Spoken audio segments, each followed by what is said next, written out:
Hello everyone, this is Red at REDtone Studio. Today's video, I thought I'd take you through what is in my mic locker here at the end of 2024.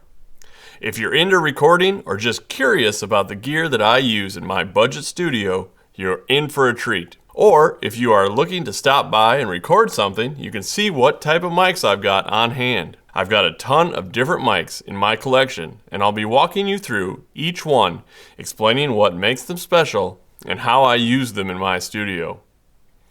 We've got a wide range of microphones here, from dynamic microphones, condensers, ribbons, and everything in between. Whether you're looking to upgrade your own collection or just to get a sense of the different types of mics available, this video has got you covered. So let's dive right in. First up, we have the Shure SM7B. This is one of my absolute favorites. It's a dynamic cardioid mic that is often seen in podcasts, in radio stations, and of course recording studios all over the world. The SM7B is known for its versatility and durability. It's great for vocals, especially if you're after a smooth, natural sound with just a little bit of warmth. I use it mainly for voiceover work, and you'll see it often in my YouTube talking head videos. The rejection of background noise is fantastic, and the frequency response is broad enough to capture a wide range of sources.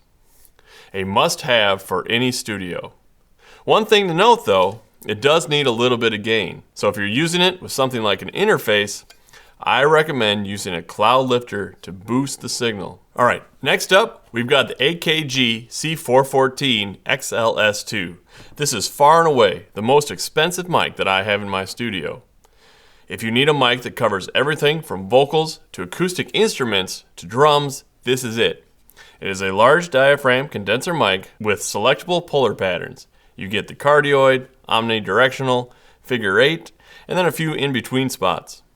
So what I love about the C414 is its transparency and clarity. It picks up every nuance of your performance, which makes it ideal for vocals, acoustic guitars, and even as overhead mics on drums. I'd love to have a pair of them. Plus, the multiple puller patterns gives you so much flexibility depending on the room acoustics and the sound that you're after. Now, you can't talk about microphones without mentioning the Shure SM57. I've got 5 of these in my locker, and they're the definition of a workhorse. This dynamic mic is an absolute staple in the studio, and there's a good reason why it's the industry standard for miking guitar amps and drums. If you're going to have one mic to record with, this is the mic to have. The SM57 is versatile and super durable. I use them from everything from snare drums to guitar amps to vocals. The mid-range presence is sharp, which makes it a perfect fit for those high-energy instruments. And at this price point, it's tough to beat. They are now, and probably forever will be, $100. It's simple math. Now, speaking of vocals, I've also have 3 SM58 microphones in my locker. These dynamic cardioid mics are the gold standard for live performances, and they're just as great in the studio for recording vocals, especially if you want something that gives you a little more presence and punch.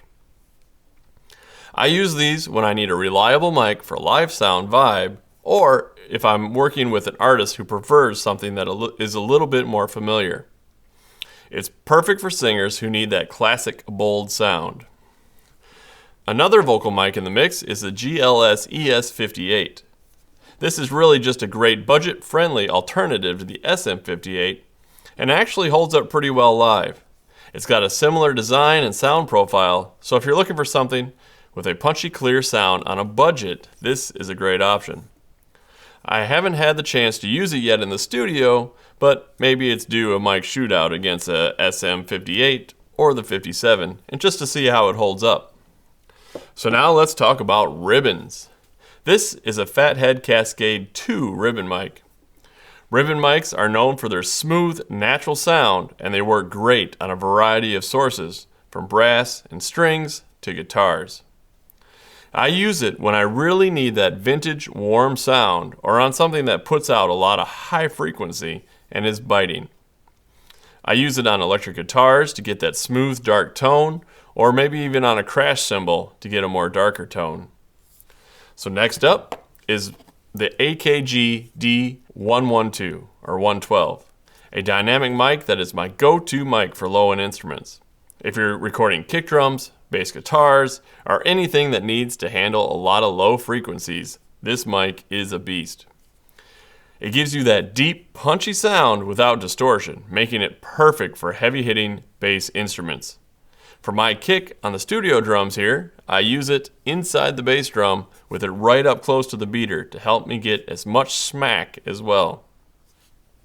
So switching gears, I have two Lewitt Match 040s or 040s. These are small diaphragm condensers. This one here, and also another one right outside the frame that I'm using in this video to capture the audio. These mics are perfect for things like acoustic guitars and drum overheads, as I use them for. They offer a clean, detailed sound with a very natural high end.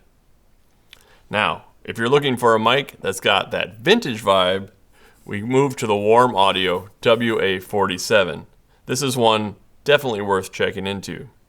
This is a tube condenser mic that has that classic sound that's reminiscent of the legendary U47. It's great for vocals, and it really gives you that full, rich sound. It captures all the warmth of the human voice. If you're looking to add a bit of vintage character to your recordings, this mic really delivers. It is now my go-to mic for vocals at this time. It really brings out the low register without getting muddy. Now sometimes, budget-friendly does not mean bad. And here I have two MXL mics, the MXL V67G and the MXL 990, for example. Both are condensers, and they offer a lot of value for the price. The V67G has a nice warmth to it, while the 990 is a little bit brighter. I've used them on vocals or acoustic guitars, and they're great for home studios looking to save some money or just to get started. The V67G hits way above its price point, and I recommend it to anyone looking for a sub $100 mic. The MXL 990 also came packaged with the MXL 991, a small diaphragm pencil mic. This doesn't get much use here, but sometimes it makes it onto a hi-hat track. Let's continue on the mic with the great budget-conscious creators. The Fine Tank 3. This is a USB condenser mic, and I'll be honest, I did not expect much at first. But it has really impressed me. It was sent to me free for the review from Fine. You can watch that video here. And if you're just starting out with recording or streaming and you don't want to break the bank, this is a solid option. The sound quality is really clean for its price range, and it's super easy to use. Just plug it into your computer and you're good to go.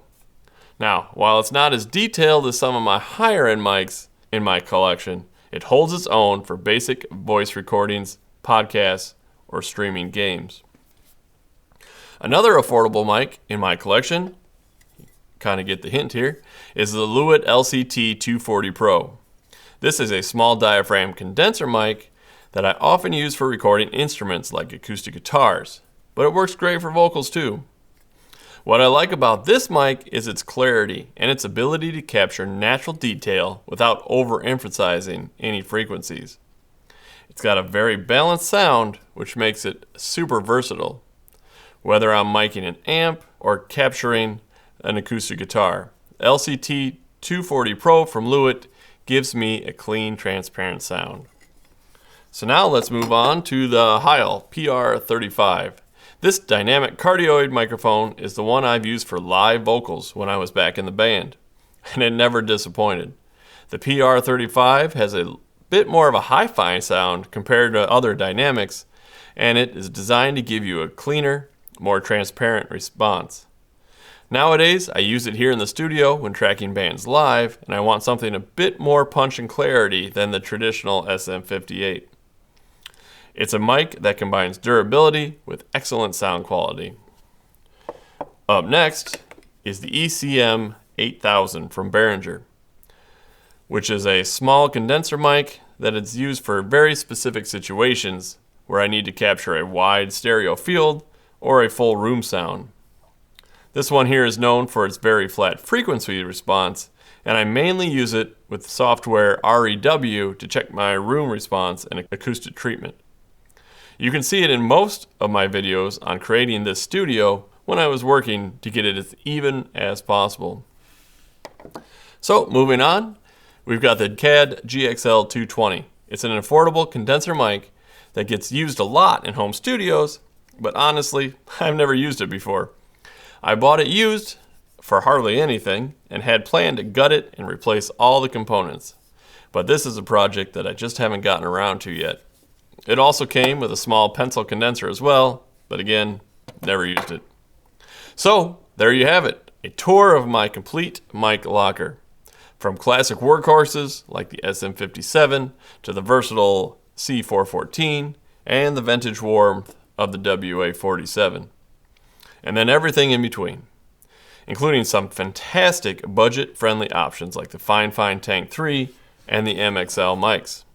No matter what you are recording, having a versatile mic collection can make all the difference.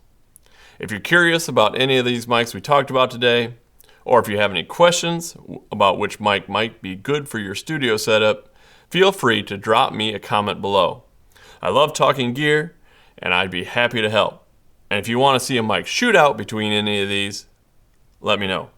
Now, don't forget to like and subscribe, hit that notification bell so you never miss a video. Thanks for hanging out with me today, and I'll see you in the next one.